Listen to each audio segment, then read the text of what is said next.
Okay, I'm going to start right now. Jesus heals a man born blind. As he went along, he saw a man blind from birth. His disciples asked him, Rabbi, who sinned? Did this man or his parents that he was born blind? Neither this man nor his parents sinned, Jesus said. But this happened so that the works of God might be displayed in him. As long as it is his day, we must do the works of him who sent me. Night is coming when no one can work. While I am in the world, I am the light of the world. After saying this, he spit on the ground. He made some mud with the saliva and put it on the man's eyes. And he said, go. He told him, wash in the pool of Siloam. This word means sent. So the man went and washed and came home seeing. His neighbors and those who had formerly seen him begging asked, isn't this the same man who used to sit and beg? Some claimed that he was. Others said, no, he only looks like him. But he himself insisted, I am the man. How then were your eyes opened? They asked. He replied, the man they called Jesus made some mud and put it in my eyes. He told me to go to Siloam and wash. So I went and washed, and then I could see. Where is this man? They asked him. I don't know, he said. The Pharisees investigate the healing. They brought to the Pharisees the man who had been blind, and now on the day on which Jesus had made the mud and opened the man's eyes. Therefore the Pharisees also looked at him and seen that he had received his sight. He put mud on my eyes, the man replied, and I washed, and now I can see. Some of the Pharisees, these were the religious leaders of that day. They were like the hypocritical leaders. So some of the Pharisees said, this man is not from God, for he does not keep the Sabbath.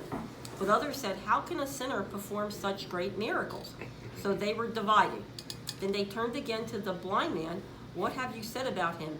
It was your eyes he opened. The man replied, he is a prophet.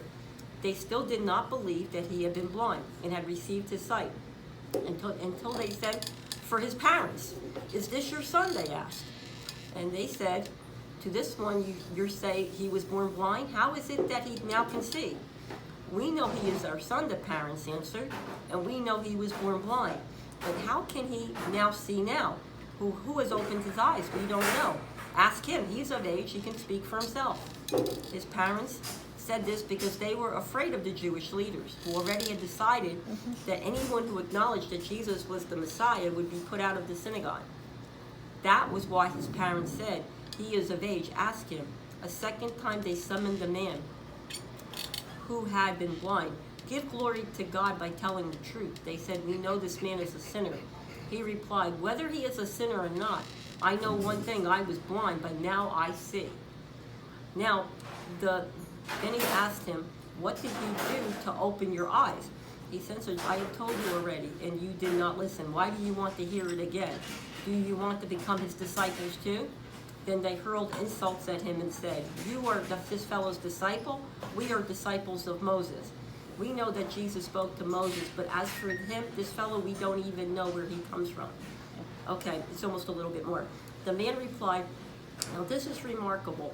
You don't know where he comes from, yet he's opened my eyes? We know that God does not listen to sinners. He listens to the godly person who does his will.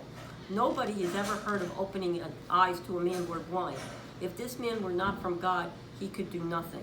To this they replied, you were steeped in sin at birth. How dare you lecture us? And they threw him out. So think about the story from the beginning. We go back. Yeah, I'm missing part.